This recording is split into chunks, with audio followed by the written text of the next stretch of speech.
नवरात्रि में चमत्कार। नमस्ते, मैं रीमा। आज आप लोगों को सुनाने जा रही हूँ नवरात्रि की कहानी, जिसमें मैं सभी को ये दिखाना चाहती हूँ कि 9 देवी रूप के कितने चमत्कार होते हैं। और सच में चमत्कार तो होते ही हैं। कुछ लोग इसे मानते हैं, कुछ लोग नहीं मानते, लेकिन चमत्कार होते ज़रूर है। आखिर जो देवियों को मानते हैं उनके जीवन में और जो देवियों को नहीं मानते उनके जीवन में क्या बदलाव होता है, क्या अंतर होता है, ये मैं आप सभी को आज दिखाना चाहती हूँ। कृपया कर आप सभी मेरी इस कहानी को पूरा अंत तक ज़रूर सुने और इस कहानी को अपना ढेर सारा प्यार ज़रूर दें। अपने दोस्तों के साथ और रिश्तेदारों के साथ शेयर ज़रूर करें। शेयर करना बिल्कुल ना भूलें। अगर आपको कहानी पसंद आए तो हमारे चैनल को सब्सक्राइब ज़रूर कर दें। कहानी को लाइक, कमेंट, शेयर ज़रूर करें और ज़्यादा से ज़्यादा आपके दोस्तों को भेजें। आपका ज़्यादा समय ना लेते हुए चलिए कहानी शुरू करते हैं। कि कहानी है कल्याणी, गौरव और नीलम की। ये तीनों कौन है? दरअसल तीनों भाई बहन हैं। इन तीनों के माँ बाप नहीं हैं। एक हादसे में बचपन में इनके माँ बाप दुनिया को छोड़कर चले गए। कल्याणी सबसे बड़ी थी, उसके बाद गौरव, कल्याणी का छोटा भाई, और उससे भी छोटी थी नीलम, जो सबसे छोटी थी। कल्याणी गौरव और नीलम से बहुत प्यार करती थी। नीलम और गौरव भी कल्याणी से बहुत प्यार करते थे। इन तीनों का एक दूसरे के सिवा कोई नहीं था, इसलिए तीनों हमेशा एक दूसरे में ही खुश रहते थे। कल्याणी और गौरव माता रानी को और उनके 9 रूपों को बहुत मानते थे, लेकिन नीलम को इन सब में इंटरेस्ट नहीं था। वो भगवान, माता रानी या भूत, इन सारी चीज़ों को मानती ही नहीं थी। यहाँ तक कि उसे पूजा पाठ करना भी पसंद नहीं था। वो कल्याणी की हर बात मानती थी, लेकिन पूजा पाठ वाली एक भी बात नहीं मानती थी। कल्याणी और गौरव दोनों हर साल नवरात्रि का व्रत करते थे, वो भी 9 दिन का, और माता रानी की मूर्ति भी घर लाते थे। लेकिन उस पूजा में नीलम का बिल्कुल भी योगदान नहीं होता था। कल्याणी और गौरव हमेशा उसे समझाते थे कि माता रानी की पूजा करे और हमेशा खुश रहे, पर नीलम मानती ही नहीं थी। और शायद उसकी नेगेटिव सोच की वजह से ही उसे कई सालों से अच्छी पढ़ाई करने के बावजूद भी अच्छी नौकरी नहीं मिल रही थी, जबकि कल्याणी को जॉब मिल चुकी थी और वो अपनी जॉब पर जाती थी और उन्हें पैसों से अपना घर, अपने भाई बहन का खर्चा उठाती थी। गौरव की पढ़ाई भी पूरी हो गई थी, वो भी नौकरी ढूंढ ही रहा था और उसे जल्दी ही नौकरी मिल भी जाती है। लेकिन फिर भी नीलम को ऐसा लगता था कि इसमें माता रानी का कोई हाथ नहीं है, बल्कि ये सब तो अपने आप ही हो रहा है। कंपनी में जब जगह होगी तो जॉब मिलेगी, नहीं होगी तो जॉब नहीं मिलेगी। कल्याणी और गौरव हर साल नवरात्रि का 9 दिन का व्रत करते थे। इस साल भी नवरात्रि आई, इस बार भी उन दोनों को व्रत करना ही था, लेकिन उन दोनों के पास पैसे नहीं थे इस बार कि वो लोग धूमधाम से नवरात्रि कर सके और माता की मूर्ति को घर ला सके। दिन बीतने लगे, नवरात्रि एकदम नज़दीक आ गई। अब नवरात्रि में सिर्फ 2 दिन बचे थे। तभी इस दिन गौरव का प्रमोशन हो गया और उसे सैलरी भी बढ़कर मिली और नई पोस्ट भी मिली। उन पैसों से गौरव और कल्याणी माता की मूर्ति को घर लेकर आते हैं और उनकी पूजा करते हैं। नवरात्रि का पहला दिन था, माँ शैलपुत्री का दिन।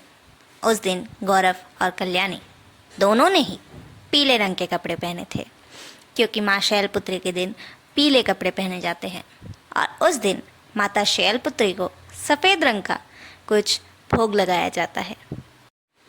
इसलिए गौरव और कल्याणी ने उन्हें गाय के शुद्ध देसी घी का भोग लगाया और पूरी श्रद्धा से माता शैलपुत्री की पूजा की और आरती की। उसके बाद दोनों अपने अपने जॉब पर चले गए। नीलम घर में अकेली थी।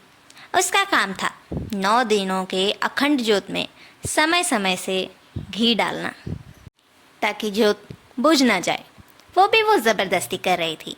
उसका मन तो नहीं करता था, पर फिर भी उसे वो करना पड़ता था, सिर्फ अपनी बहन और भाई का कहना मानने के लिए। उसी दिन अचानक से घर की घंटी बजी। नीलम ने दरवाज़ा खोला। उसने देखा कि एक सफ़ेद रंग की साड़ी में औरत आई है और उसने उससे थोड़ा सा गाय का घी मांगा, ये कहकर कि वो उसे उसके बच्चे के लिए चाहिए। नीलम का मन नहीं था, पर फिर भी उसने थोड़ा सा घी निकाल कर उस औरत को दे दिया और दरवाज़ा बंद कर दिया। अब शाम हो गई और गौरव और कल्याणी घर आ गए। आने के बाद उन्होंने देखा कि अखंड ज्योत तो जल रही है। उन दोनों ने आरती की, पूजा की, उसके बाद फलाहार करके सोने चले गए। तभी रात को कल्याणी के सपने में एक औरत आई और वो भी लाल साड़ी में। और सपने में कल्याणी ने देखा कि उस औरत को वो अपने घर में लेकर आती है और उसका पूरा घर, जो कि छोटा सा था, वो एकदम बड़ा महल बन गया और वो बहुत खुश रहने लगी। अगला दिन यानी कि नवरात्रि का दूसरा दिन चालू हो गया और उसी दिन सुबह सुबह नीलम को ये खुशखबरी मिली कि उसे जॉब मिल गई है और अगले दिन से उसे ज्वाइन करना है, यानी कि नवरात्रि के तीसरे दिन से ज्वाइन करना है। नीलम बहुत खुश थी कि वो अगले दिन से जॉब करेगी और गौरव कल्याणी भी बहुत खुश थे। तीनों भाई बहन मिलकर खुशी खुशी खेल कूद कर सो जाते हैं। अगले दिन सुबह नीलम को उठने में देर हो जाती है। वो जल्दी जल्दी तैयार होकर फटाफट बिना नाश्ता किए घर से निकल रही थी, तभी कल्याणी फटाफट जाकर उसे अपने हाथों से नाश्ता खिलाती है।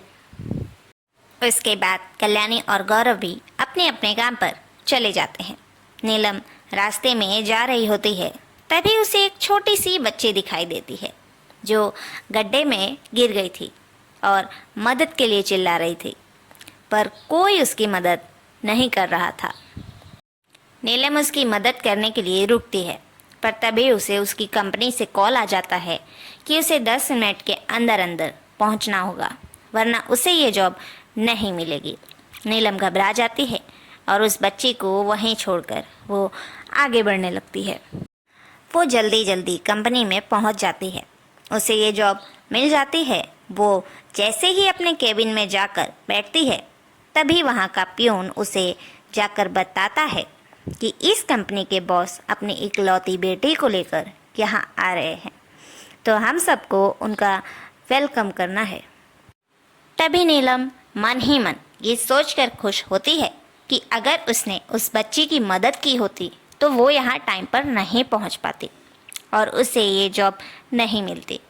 इतने में उसके सामने वही बच्ची आकर खड़ी हो गई और वो रो रो कर अपने पापा से कहने लगी कि पापा, इस दीदी ने मुझे गड्ढे में से बाहर नहीं निकाला, मुझे छोड़कर भाग गई। और वो बच्ची उस कंपनी के बॉस की इकलौती बेटी ही थी। इस वजह से बॉस ने नीलम को कंपनी से निकाल दिया। नीलम की जॉब हाथ से चली गई। नीलम ने बहुत हाथ पैर जोड़े, लेकिन फिर भी वो जॉब उसके हाथ से निकल ही गई और नीलम उदास होकर अपने घर वापस चली गई। वो घर आती है और उदास होकर बैठ जाती है, रोने लगती है कि इतनी मुश्किल से एक जॉब मिली थी, वो भी हाथ से गई, सिर्फ एक लड़की की मदद ना करने की वजह से। शाम होती है, वो वैसे ही उदास बैठी रहती है। गौरव और कल्याणी आते हैं। उसके बाद वो दोनों नीलम को रोते हुए देखकर हैरान हो जाते हैं। वो दोनों नीलम से उसकी उदासी का कारण पूछते हैं। फिर उन्हें पता चलता है कि नीलम को जॉब से निकाल दिया गया है। नीलम ने सारी बात विस्तार से कल्याणी को बताई और उसके बाद कल्याणी ने नीलम को माता रानी की पूजा और सेवा करने की सलाह दी। फिर नीलम ने भी सोचा कि पूजा पाठ नहीं कर रही, कुछ भी नहीं कर रही, इससे अच्छा तो है कि पूजा पाठ करके देखूं, शायद कुछ फर्क पड़ जाए। इस उम्मीद से नीलम ने माता रानी की आरती की नवरात्रि के तीसरे दिन, जो कि माँ चंद्रघंटा का दिन था। नीलम को जॉब के लिए कॉल नवरात्रि के दूसरे दिन, यानी कि माता ब्रह्मचारिणी के दिन आया था।